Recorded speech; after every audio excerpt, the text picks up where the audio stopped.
Hello and welcome to unDivided. Thank you for being here. Thank you for your commitment to giving common sense a comeback. And I'll tell you what, today was one of those days where it reminds me why we're doing what we're doing.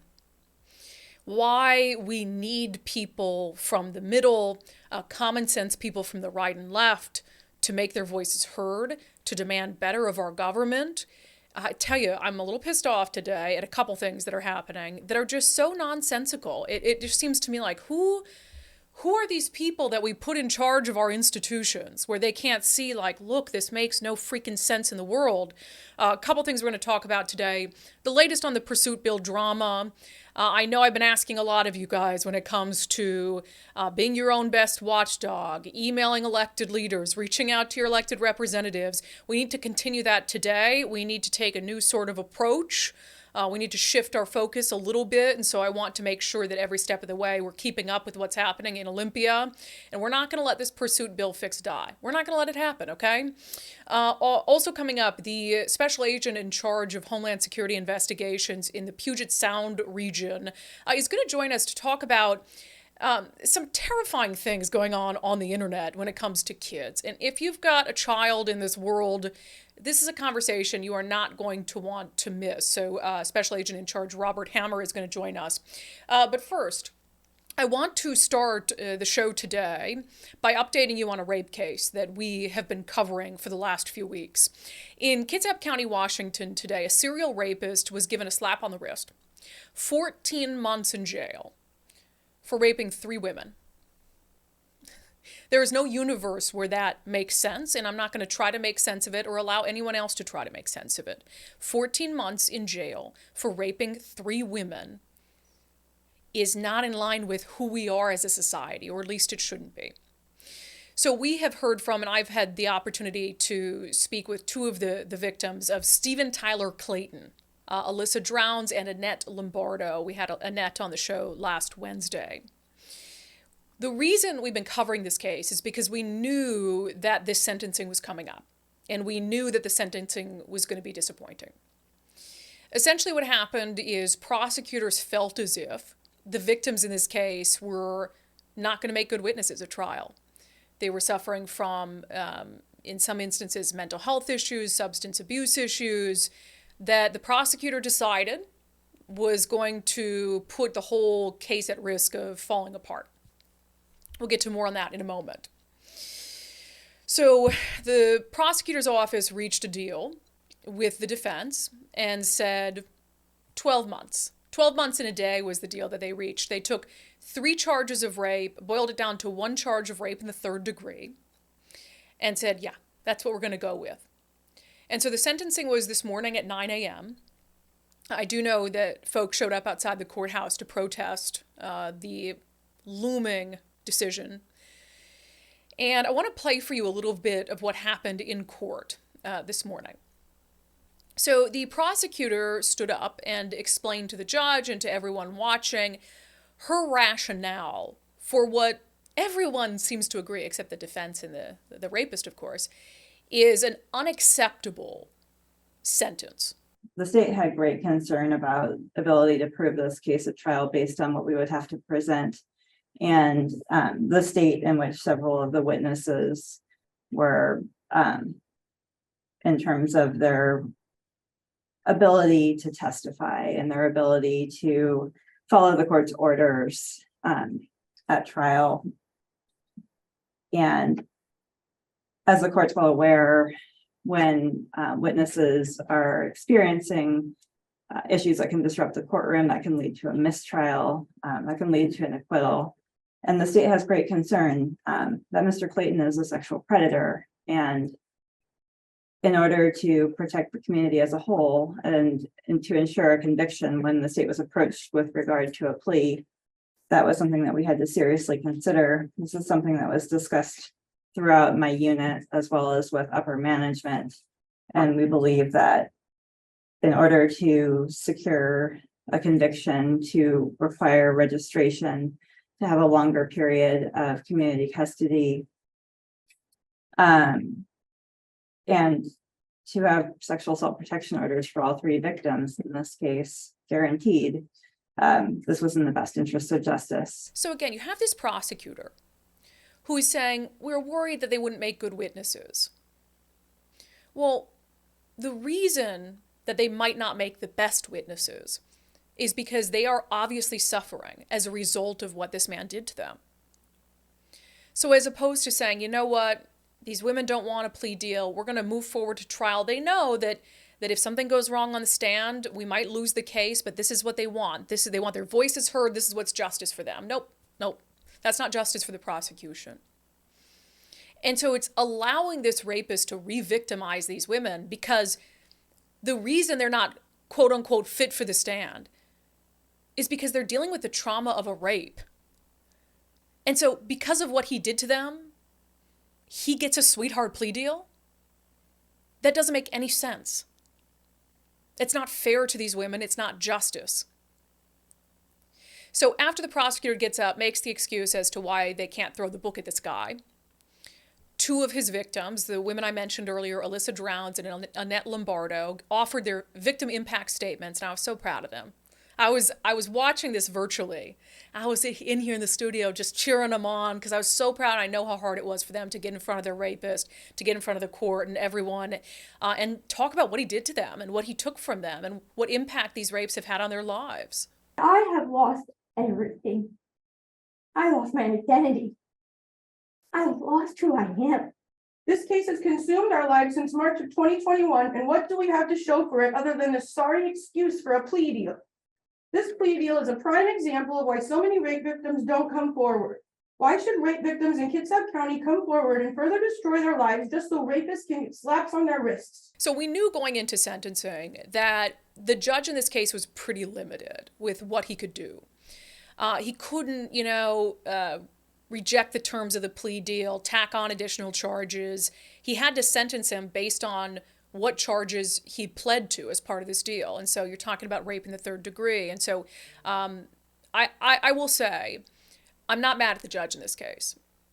I do believe, like he's about to say, that his hands were tied. I was so impressed with the care and compassion that he showed the women in court this morning, in the way that he handled the entire hearing, and also the way that he handed down what he realizes is an inappropriate sentence. There are a few things I need to make very clear to the people that are here whose voices need to be heard. You're amazing. I don't know how you did that. I don't know how you came up here and told your stories.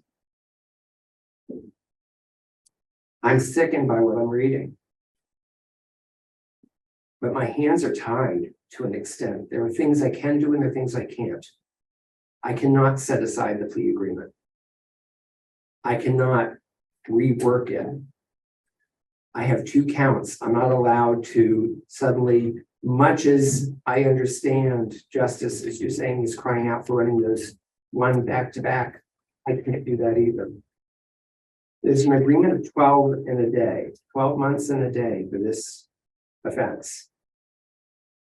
The range limits me between 12 in a day to 14. Which means the most I can do is 14 months. And I'm going to give him the 14 months. I can't do more. I hope, regardless, I hope you felt that you were heard, that you had dignity, and you were granted respect by this court. I read the entire pre-sentence investigation. Apparently, Mr. Clayton feels that the use of alcohol or drugs means he can do what he wants.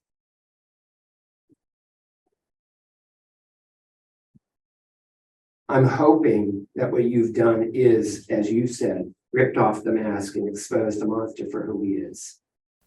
So that judge was Judge Jeffrey Bassett.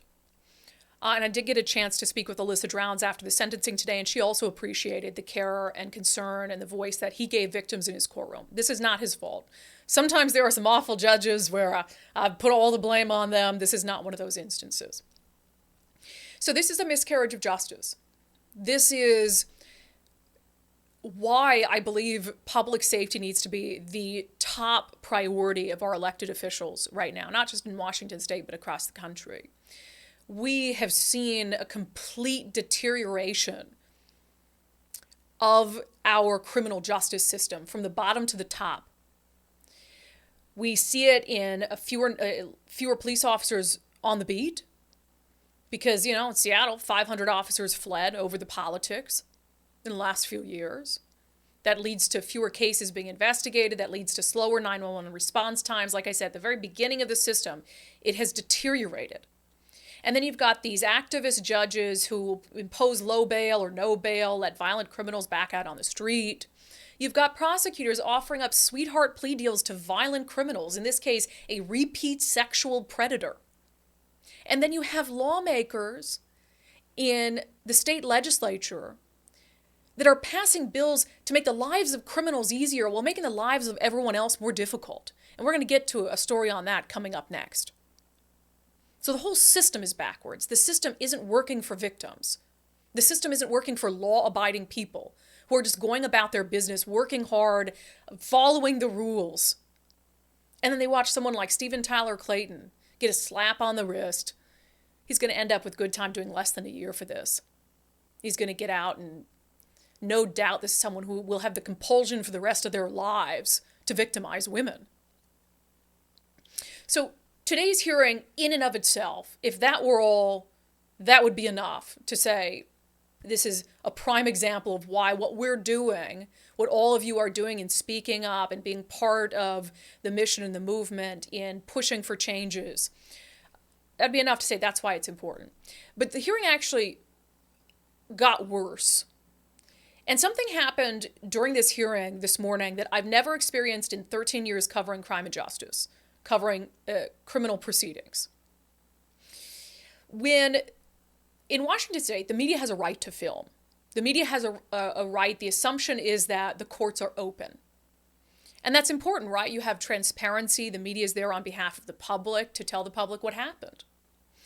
And so there are times in my career where you've gone into a hearing or a court case or a trial, and there will be reasonable restrictions placed on the press. For instance, hey, you can't show the face of the victims that are testifying, or the suspect, hasn't been charged yet. This is an initial arraignment. You got to show the suspect from the shoulders down. Very common stuff, usually not a big deal, pretty standard. The media's like, great, that makes sense. Occasionally, you will have defense attorneys object to the media recording their client. Occasionally, it's happened to me before. It happened to me once when a guy was being sentenced for child porn. His defense attorney's doing their job. This guy doesn't want his face on TV for being someone who trafficked in child porn, so the defense attorney's like, we don't want the media to film, and the media ends up winning. Because again, the presumption is that these hearings are open. So I wasn't totally surprised when, and again, I would have loved to go to the court hearing in person, but I couldn't make it all the way over there and still meet an obligation I had today. So I logged in via Zoom. They have that capability to watch the hearing via Zoom. So I'm recording it, sitting here silently, muted, camera off, and the defense attorney stands up and says this. There is one preliminary matter, Your Honor. Mm-hmm.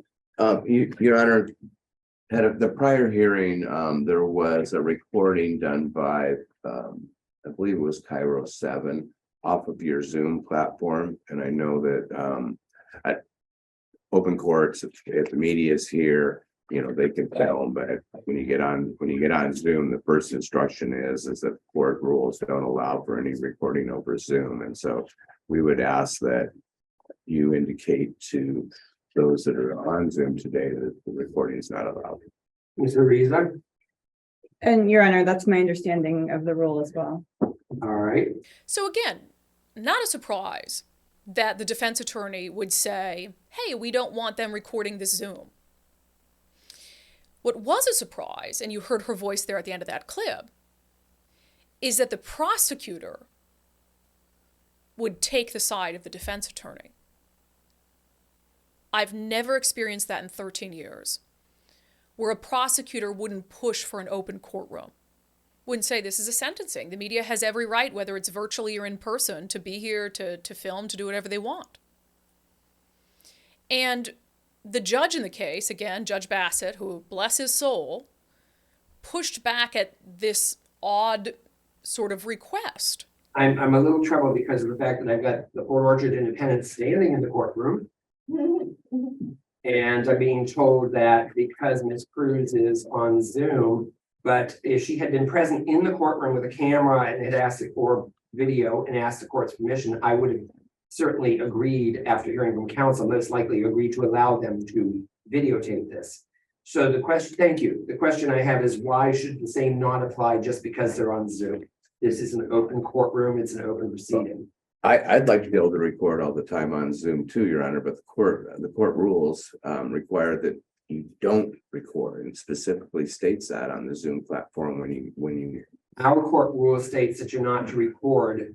The question is whether that is a rule that cannot be changed or cannot be waived by the court itself, Ms. Arisa.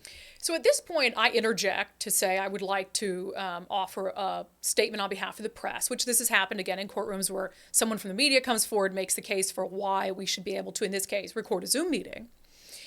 And the judge, here's my argument, which is the presumption is that the court is open. You offer this virtually. There's no reason, why, like he referred to, why a reporter could be in the courtroom and film, but I couldn't tape the Zoom meeting. That doesn't make any sense. So anyway, I talked to the judge briefly, and then I want you to listen to this exchange between the judge and the prosecutor in this case. The prosecutor's name is Anna Aruzia. And she again continues this effort to stop me and any other journalist who might have been on the Zoom from recording it. Ms. Arisa. Your Honor, I guess we're at a disadvantage in terms of none of the media outlets contacted the court ahead of time to request permission to record by Zoom. They're asking now. We have a certain amount of time designated for this, and I don't know that there's time to address for this, Ms. Arisa. I do not have anything more important on my schedule than this case. Your Honor, I haven't researched what the basis for the rule is. I haven't seen any briefing from the media, so I really can't respond. Now try to make sense of why the prosecutor would take that position. And I love the judge saying, well, she goes, well, we don't really have time, to sort all this out. And the judge says, I have all the time in the world. I have nowhere better to be today. And just puts her right in her place. The only reason a prosecutor would object to the media recording this hearing is because she knows that it opens her up to even more scrutiny for even more people to see the egregious deal that she agreed to. That's the only reason. Now you could say, well, maybe the prosecutor didn't want the faces of the victims to be shown. Like I said, we've had reasonable requests like that where you blur the face of the victims. We could have done that, no problem. But again, she is in cahoots with the defense attorney to try to make sure that at least me, the judge mentioned me by name, that at least we wouldn't be able to record it. Oh, you should have been here if you wanted to.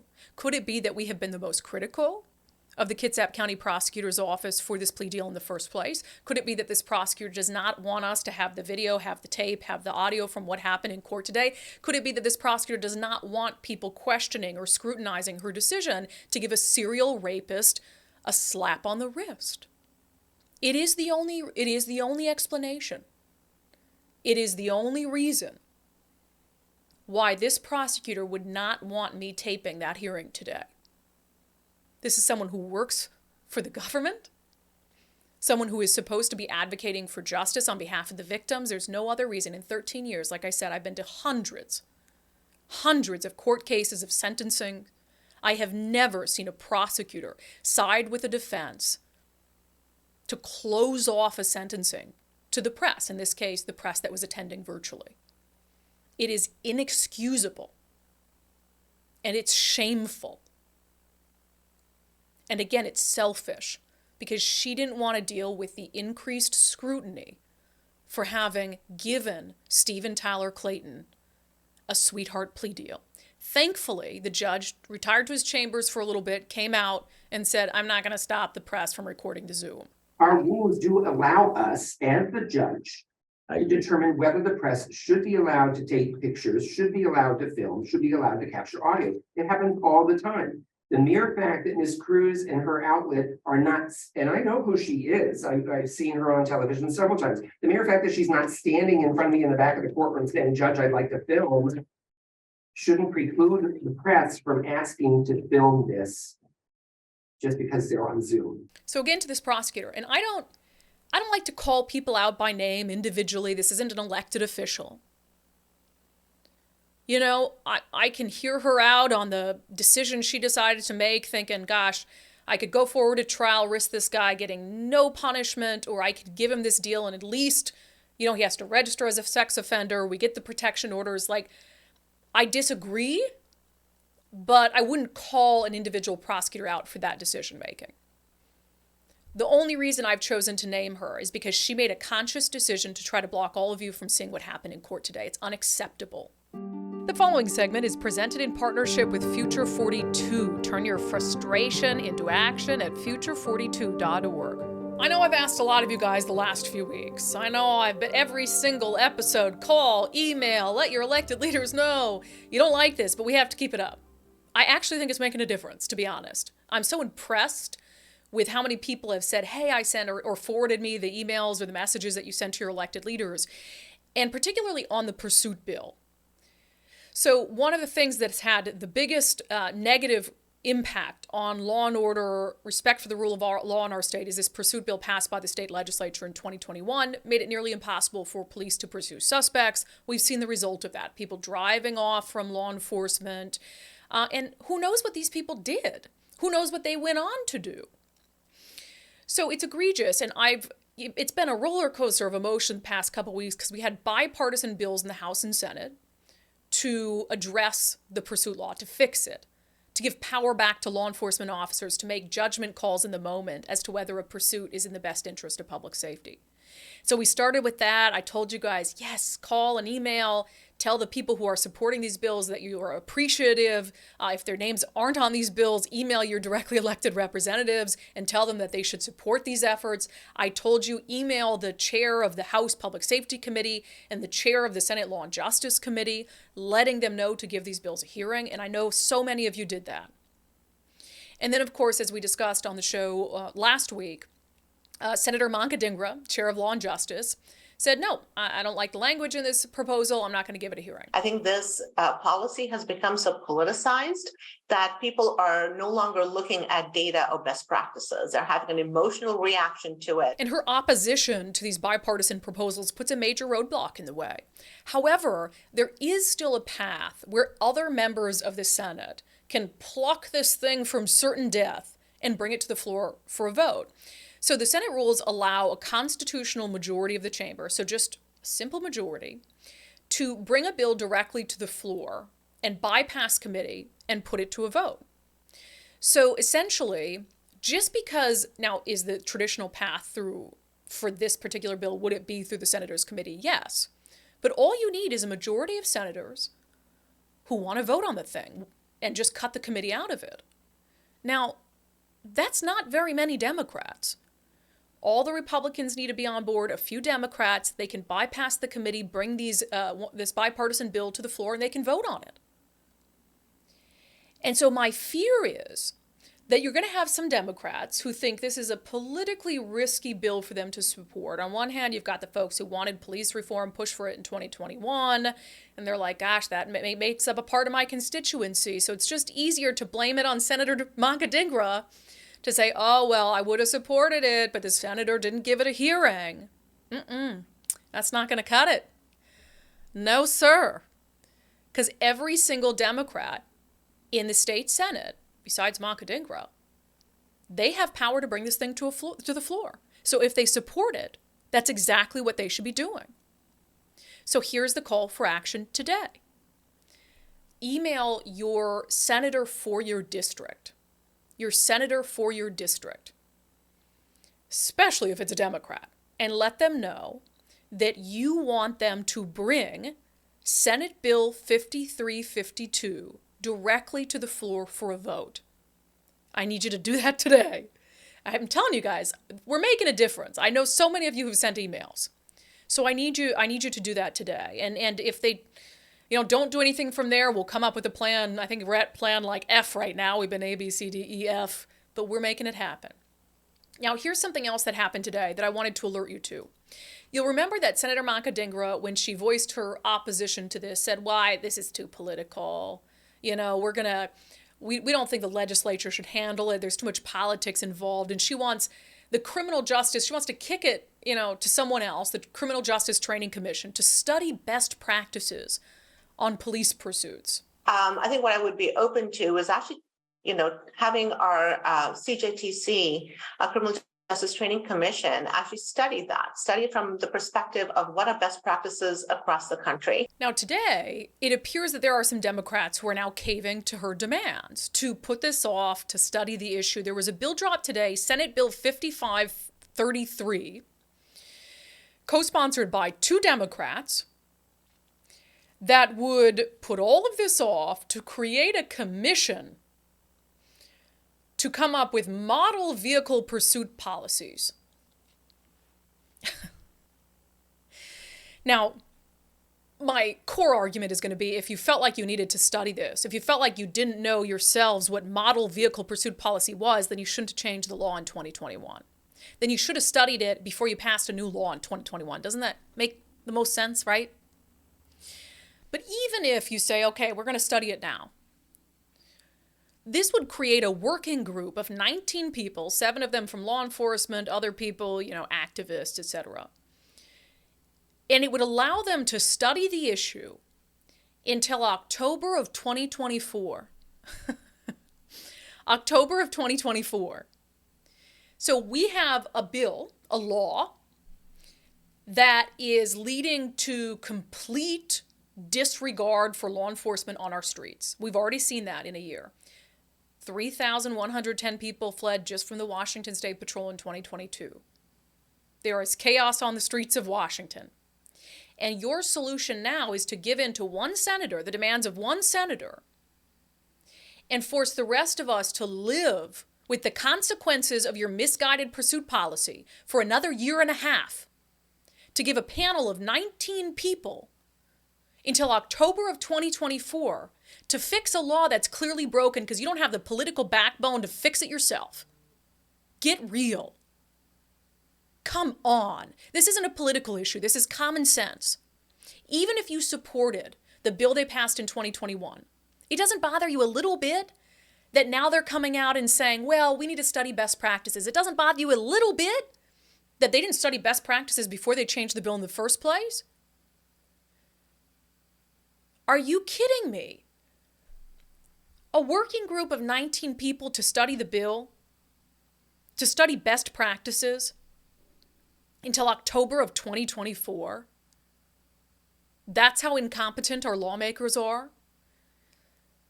All they want is for this group of 19 people to send them recommendations so they don't have to take the political vote. They don't have to take a risky vote. And then they can say, well, that wasn't my policy. That wasn't our policy. That's what the Criminal Justice Training Commission, that's what this working group of 19 people gave us. And we're going to trust them. And that way, hands are clean. Oh, it wasn't us. It was the working group. We just took their recommendations. Cowards. Grow a backbone. Fix the law this year. Do not make us live with that law that you passed in 2021 for another year and a half. Please, God, don't do that to our communities. It might be politically risky, but here's the thing for Democrats. You're in charge anyway. You're not going anywhere. But you have a chance to do the right thing, to make our communities just a little bit safer. I highly suggest that you take it. The previous segment was brought to you in partnership with Future 42. Turn your frustration into action at future42.org. I've been so excited to hear that a few of you have called Eastside Weight Loss Clinic and asked for a free consultation from Dr. Coogan after seeing how slim and sexy I look after losing 26 pounds now, actually, on the Eastside Weight Loss Clinic plan. I mean, if you gained a little bit of extra weight during the pandemic, this is such a great way to lose it and to lose it fast. I lost 25 of those pounds in a month and a half, like 2 months. I started at the beginning of November. I look so much better now. I feel so much better. Didn't have to eat any prepackaged meals, didn't have to go into an office to get weighed, didn't have to count calories, didn't have to combine it with some sort of strenuous workout exercise that I don't have the time for right now. So if you want to just shed what you gained during the pandemic, we're not talking about committing to some like 2-year-long hyper crazy diet. We're talking about just losing the excess weight that you gained. I obviously saw great results from it. Nothing hurts to just call and get a free consultation from Dr. Coogan, see if it's a program that you might be interested in. If you prefer, you can visit them at eastsideweightlossclinic.com. Again, that's eastsideweightlossclinic.com, or just give them a call at 425-354-3020. That's 425-354-3020. Make sure to let them know you heard about them on the Undivided podcast. If you're a parent, I want you to pay really close attention to our next guest. Robert Hammer is the special agent in charge of Homeland Security Investigations for the Puget Sound region. And so they're dealing with all sorts of things right now. I mean, obviously, the drug crisis, what's happening with drugs coming in from the southern border is a big issue that I wanted him to talk about and that he certainly will address. But in the course of our conversation, he also brought up some other work they're doing that has to do with something they call sextortion. And it involves adults up to no good on the internet, basically extorting your kids using information and photos that your kids might be convinced or tricked into sending them.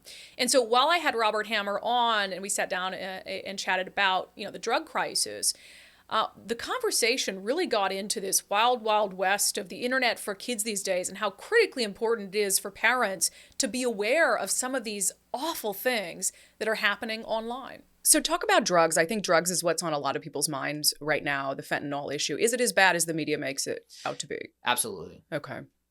And describe kind of the workload that you guys have and what you're trying to do. Yeah, the workload is never ending in terms of fentanyl across the offices along the I-5 corridor, even up in Alaska. We're seeing fentanyl. We're seeing the various forms of fentanyl primarily. I think we've gotten the message out there related to the blues, the M30s, the counterfeit Xanax pills. They look like Xanax, but they're laced with fentanyl. Now folks are starting to just say, well, just give me the raw powder. And so they're smoking raw powder or raw fentanyl powder without it even being pressed into the pill form. We're taking that off in conjunction with our partners at DEA, FBI, and our state and local partners, thousands, typically 30,000+ pills a week are coming off through our joint efforts on that. Wow. Maybe this is totally doesn't impact your office at all, but something we've been talking a lot on the podcast is about, the restrictions with police pursuits in Washington state. And when I first heard that, I thought, well, gosh, this is a great state to smuggle drugs through then, because I'm just not going to pull over. Can you guys still pull people over? We do have authority in pursuit of our federal investigations. We don't conduct enforced Washington traffic law or anything like that. So there are instances where we'll need to conduct a traffic stop in support of a federal arrest warrant, or if we believe that there's contraband in the car, things like that. But typically for the safety aspect of it, we rely on our state and local partners to help with that because of their ability to communicate across the radios or anything like that. Interesting. So I know that you don't probably want to get too political, so I won't force that upon you, but obviously the border is a huge topic of conversation, rightfully so. But when it comes to these drugs coming into the country, are they coming through illegal, just across land border, unsecured areas, or are they coming across ports of entry typically? So they're yes to both of those. Okay. I would tell you that the cartels primarily, statistically, dominate the market up here in terms of the fentanyl that's on the street. Most of it is cartel smuggled fentanyl, and most of that, if not all of that, comes across the southwest border in some way, shape, or form, primarily through vehicular traffic is what we've been seeing. The pills are so small, they're easy to conceal, and the proximity to the southwest border along the I-5 corridor, there's no turns involved. You come across and you're right up I-5 here into the Seattle community. I mean, is it fair to say that if we had more resources at the southern border that we could catch more of those? Well, I think everybody would benefit from more resources. I think that it's not. The cartels are endless. It's hard to quantify the denominator, obviously, but looking at what we are taking off, when we're the folks down there on the southwest border are taking off thousands of pounds of fentanyl a day. Wow. And it is a never-ending deluge that's coming across. We really need to be more in a proactive role versus a reactive role, and we need those folks on the border. We need our friends at CBP that are making those exams and looking at those cars and tearing them apart and all the things that they do in order to discover the concealment. But we also value working with our Mexican authorities to take the fight into Mexico against these labs that are being producing these thousands upon thousands of pills a day. Yeah. Speaking of, the men and women down at the border, obviously, I think most law enforcement jobs these days are just intertwined with politics, and whether you like it or not, I know that's not why your guys signed up for it, but from a morale perspective for your men and women, is it good? Is it not good? Yeah, I think there's a lot of positivity amongst the ranks. I think there's a lot of reflection about the mission that we're accomplishing here, especially here in the Pacific Northwest, where folks are going home with a sense of satisfaction at the end of the day. I think that they are excited that we are bringing on and are actively hiring new special agents. I have a cadre of folks that are in the academy now, and I have another batch of folks that are ready to go to the academy. And so for the folks that have been our staffing levels were down for a period of time. And so I think that has placed an additional burden onto the backs to continue the mission. And so we're excited about not only the mission, but we're excited about bringing on additional agents to continue that mission and spread the wealth. Yeah. A couple of things really quickly. I want to get into this sextortion issue because it's so tragic to me. And some of the things that we're going to discuss are really hard to hear, but I think it's important. But you mentioned that you guys are involved in catalytic converter thefts and retail theft rings. Why would HSI be involved in those things? Yeah, so we look at that not from the the state crime of actually cutting the catalytic converter off the car. We're looking at again from an organizational standpoint, who are sending these folks out. People aren't cutting out catalytic converters to put to put them on their cars. They're cutting them off to go sell them. There are organizations out there that are enticing and rewarding these folks for doing this, and then they coalesce all of the stolen items into one shipment, and they'll take them to a smelter, and then they'll get all the materials melted down, get the check from the smelter, and then it's a profit, and then they launder that money. It's typically moving those things out of state and then introducing that money into the banking system. And so again, we try to add value from a federal perspective where there is organizations that are exploiting multi-state crimes. Yeah, that's interesting. And from a retail theft perspective, I mean, I think of, the little rings that operate on 3rd Avenue in Seattle, where it's just, it's a ring of people, but they're sort of there to get money for drugs. But you're talking about something much larger than that. Yeah, we're talking about multi-million-dollar theft rings that are, again, sending folks out to do what you see on the street, what you hear on the news. Hey, the smash and grabs, folks that are just walking out with pallets full of DeWalt tools at your local home improvement store. All of that gets bundled together into, in some instances, we've opened up storage units, shipping containers, and by hundreds of thousands of dollars of retail items that, again, are liquidated either through shipping them out of the country to sell in stores overseas, or they'll move them online on online marketplaces, Facebook Marketplace. You go and liquidate these things for cash. And then that money, again, fuels the purchase of assets and pumping up their bank accounts and so that's really our aspect there, is not the shoplifting. It's the millions of dollars that they're making in an organized fashion and then buying assets from that. It never ceases to amaze me the lengths people will go to not get a job, to not earn money the legal way. The job market's hot. I think everybody's hiring. I don't know. Yeah. Okay, switching gears, this issue of sextortion, first define what it is for folks, but I think parents should pay particularly close attention to this. Yeah, no, there's a huge education piece that we need to do a better job of with our parents as it pertains to the digital devices that we're placing in our kids' hands. Sextortion really involves, in a nutshell, kids getting into situations primarily because they have sent compromising photos of themselves out onto the internet to an individual who they think may be a friend at school, who they think may be a boyfriend or girlfriend online that's interested in them. That person may have sent them a photo to say, hey, look at me, I'm going to share this. And then you send it back. And that's just what they sent was just a stolen photo of somebody else. And then they say, hey, thank you very much. I'm not Mary, I'm Bob, and I'm 50 years old. And now I have a naked photo of you. And unless you send me more photos, I'm going to tell your parents, I'm going to tell your teachers, I'm going to send this out on mass distribution to all your friends at school. And then they trap these kids through the fear of embarrassment. You guys had a particularly egregious and really disgusting case out of Tacoma. Can you detail that for us? Yeah, it was another sextortion case where an individual, again, lured children in online. And again, it all starts off innocuously. You know, you've got kids at home playing Fortnite, Call of Duty, Minecraft, whatever it is. But there's an online chat function in those games. And these predators are trained. They pride themselves in the ability to pick out children that are in these lobbies, befriend them in those games, and then groom them to a level of trust where they can have them communicate with them outside of the game. And then that opens up the escalation where, again, the trust and the befriending becomes something more, and a photo is sent. And so in this case, that escalated not only to the point of sending compromising photos of children, but to the point where he convinced the children to brand themselves with his user ID. And so physically cutting into their bodies the user ID of his online name. All in the for the purpose of self-gratification.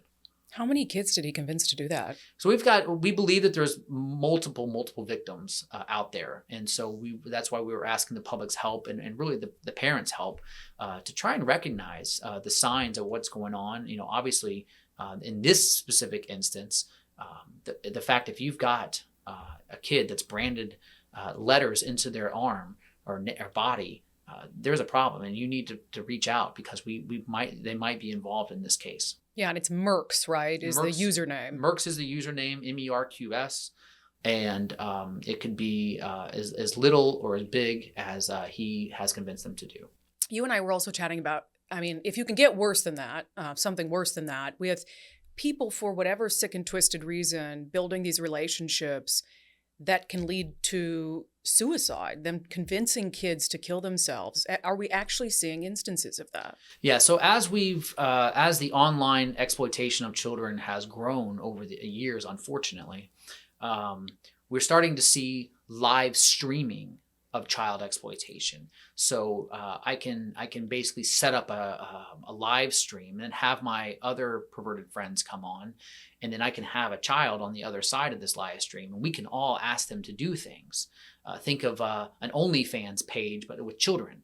And so not only are we seeing the sexual exploitation of children through live streaming, but there's a really twisted segment of individuals out there that are in gore groups, and they believe or take pride in themselves in the manipulation of children and the encouragement of children to kill themselves online through this embarrassment, through this sextortion, through this fear of something bad is going to happen and I'm going to be exposed for what's happened of all these compromising photos that I've provided of myself. And so they convince them that the best way out of this is to kill themselves. Oh my God.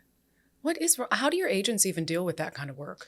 It's hard. And we actually have to provide mental health monitoring for our agents to make sure that our folks are here, because there is no child that is off limits. We have seen everything from infants all the way up to 18-year-olds in male, female. It doesn't matter. All walks of life, rich, poor, white, black. Every kid we have had instances of and continue to have instances of to this day, falling victim to the perverted sexual gratification of these individuals. What's the best advice you have for parents? Don't delay putting a phone in your kid's hand as long as possible. And I say that not only from my perspective of my job, I say that as the parent of 16-year-olds at my own house. And looking back, you're fighting every other parent. You're fighting well, so-and-so already has one. Why can't I have one? All of my friends are doing it. All of my friends are communicating on Snapchat. So I have to have Snapchat, Dad. Don't, allow me to have this. And then you have this guilt factor because you want your kids to be included in social activities. You want your kids to be, feel like they fit in and belong. But you're fighting. You really are putting a gateway to hell in their hand when you give them a phone. And it is so hard. And even as a parent myself, I spend a lot of time trying to actively manage what I can, restrictions on my kids' phones. I try to put in screen time restrictions so they can't be on their phones at night. I try to make sure during the school day that they're not, they can't be on certain apps. But the technology is really not there to do that. It's not a great solution. And so I encourage parents to, I'm a realist. You're going to give your kids a phone. I know it happens. But you need to understand the dangers that exist out there. And it's not simply like, my kid only plays this game, and so he's not going to be exposed. No, absolutely not. That's exactly where these people start. They start on these online games and then they pull them off to offline forums. And so it really takes active parenting. It takes parents to say, I want to learn more about the dangers that are out there and the signs and what are the trends and apps and what restrictions can I put in place for my kids. Some of it's age appropriate content, and there's the device itself. If you have an iPhone, you can turn that on. So when you're handing your 12-year-old a phone, maybe you want to click on restrict some content. Yeah, it's good advice. Robert Hammer, we appreciate you being here. Let's end with this. A lot of the work you guys do, I feel like, is just completely out of the public realm. We don't hear about it. We don't see it. What would you tell the people of Washington State, the people of, where you guys cover how much? We cover the entire Pacific Northwest. Entire Pacific Northwest. What would you tell them about the work your men and women are doing to keep them safe? Yeah, the men and women are doing great work at all areas. They're trying hard. They're residents of the community, just like they are. They value keeping this community safe. And we are going to do everything that we can on a day in, day out basis, 24 hours a day to deliver the feeling of public safety that everybody deserves in this community. So I appreciate Special Agent in Charge Robert Hammer of Homeland Security Investigations for taking so much time to chat with us. And some of that got pretty dark. I mean, I remember when I was a kid, it was like AOL chat room was the one thing that we did, ASL, remember?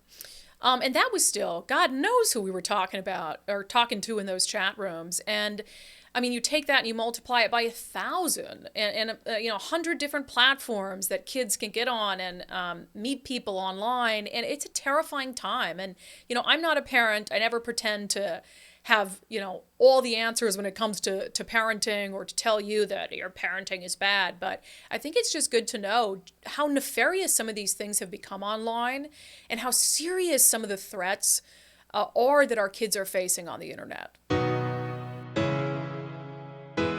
All right, I want to end with some comments specifically about the rape case in Kitsap County. You guys are just as disgusted as I am by the outcome of things. Lisa wrote, shameful, I'm disgusted with the state and I feel for the victims. Mary wrote, this is the same state that cries about women's rights and wants to give free abortions to anyone who wants it. Guess they don't really value women as much as they claim. Candace wrote, yep, the criminals have all the rights and never get punished. Wendy said, what a slap to the victims. Their lives will be affected forever. Absolutely. Heather, look what our society has become. I don't see a favorable outcome for the future. I'm going to remain optimistic, Heather. I mean, we've been really, really pushing, and you guys trying to take action on our own, trying to reach out to elected leaders, making sure reasonable voices are a bigger part of the conversation. We have to keep pushing. We absolutely have to keep pushing. Let's see. Al said, I don't get this. My understanding of plea deals is the judge can override the deal. So I did look into this because I thought, really, he has no discretion. So the time for judicial discretion would have been when they reached the plea deal. The judge could have accepted it or rejected it, but it was actually a different judge on the case then, back when that happened, and Judge Bassett just got the case for sentencing. So I think had it been him, I don't think he would have accepted that plea deal, to be honest with you. Let's do one more. Tanya said unacceptable, and at the same time, the folks in Olympia are actively restricting our Second Amendment rights, making it harder for women to protect themselves from these serial criminals. Yeah, that's a shame. All right, thank you so much for joining us on Undivided today. Thank you for caring. Thank you to everyone who has sent emails, made phone calls to lawmakers in Olympia, trying to make your voice heard on some of these disastrous policies being pushed through. I just can't help but feel that there's more being done to help criminals, that criminals are having an easier time than law-abiding citizens, and it's not right. I mean, no matter what your ideology is, I just don't understand this place that we've come to in our state and in other places across the nation. So thanks for caring. Thanks for having common sense. And thank you to subscribers for supporting our mission, supporting the podcast. If you'd like to become a subscriber for as little as $5 a month to help us grow this mission, extend our reach, you can do that at patreon.com/undivided, or you can become a contributor on my locals community, brandykruse.locals.com.